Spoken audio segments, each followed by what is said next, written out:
in this case, of the tribe that had not been given the gift of intellect, did not have the ability to use a bone as a weapon because they had not made the connection. And you watched in the symbology of that movie the murder of Abel by his brother Cain.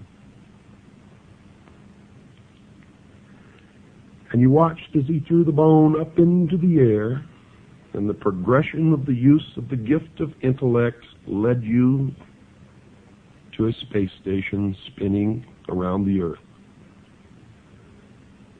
And then the story began of man's journey toward illumination. And everything in that movie was a symbol for something else. Now, the audience sitting, who are what the adepts or the initiates call profane, did not understand what they saw. They thought that it was really about a journey into space by an astronaut or a group of astronauts, and the bad things that happened to some of them, and one survived. And none of them understood the significance of the obelisks, the monoliths, one on the moon, one in orbit around Jupiter, and the ultimate transformation of the astronaut into a giant fetus floating in space.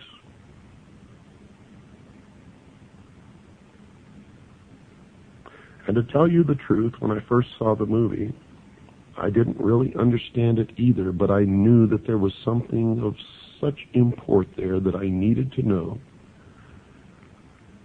that I never stopped studying until I found out. And of course, one discovery leads to another. And every time I answered a question, 100 more popped up, until I reached a point, dear listeners, where I realized that if I studied for the entire rest of my life, there is not enough time in my life to learn what it is that I need to know. But I have learned enough along the way to impart some of my knowledge to you, and maybe you can help me find the ultimate truth that all of us, ultimately learn to look for. Although not all of us ever realize that we are looking, and most of us never even understand what it is that we are looking for, but some of us do understand that we are looking. The adepts or the initiates, the priesthood of the mystery school, believe that they have found it and that they know all of these things. And I'm not really sure that they do. Because in my search and my ultimate illumination,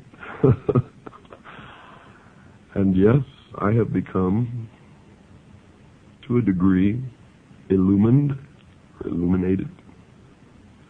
I have discovered that I am more illuminated than most of those who have gone through the process of initiation in the mystery schools and believe that they know more than I do. And it's not true. I have surpassed them by so far. And they believe that they are so far ahead that it has become difficult for me to place myself in any kind of logical progression along a path that I am following, and I know not where it will ultimately lead. But I know that many have been misled along this path and are worshiping the fallen angel that we know as Lucifer. Many believe that Lucifer and Satan are the same, Many people believe that they are totally different entities and that Satan is evil and Lucifer is not. But Lucifer rebelled against God, according to the Bible, and was expelled from heaven and flung to the earth to be the master of the material world, the master of the earth. Now, if Lucifer is indeed Satan, how this transformation took place, I am not wise enough to know. If they are different, then I have not yet discovered where Satan came from, if Lucifer is not Satan.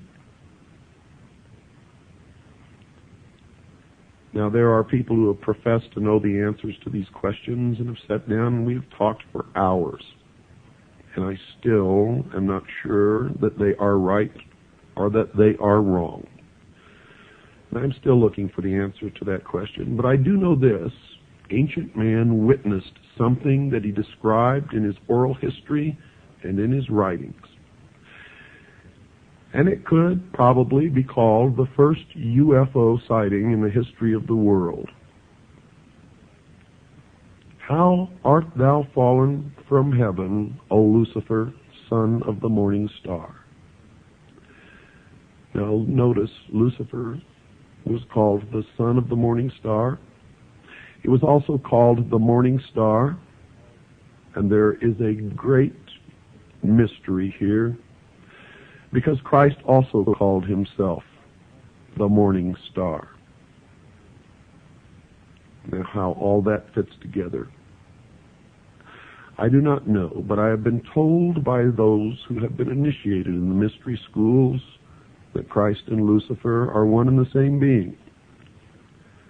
However, I cannot bring myself to believe that.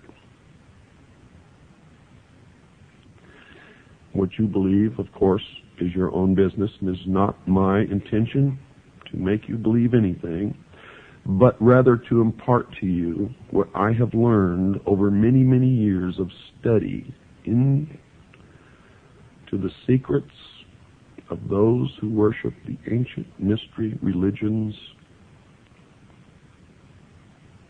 in secret for thousands of years. For you see, that monkey who sat there squatting on his haunches in the desert, striking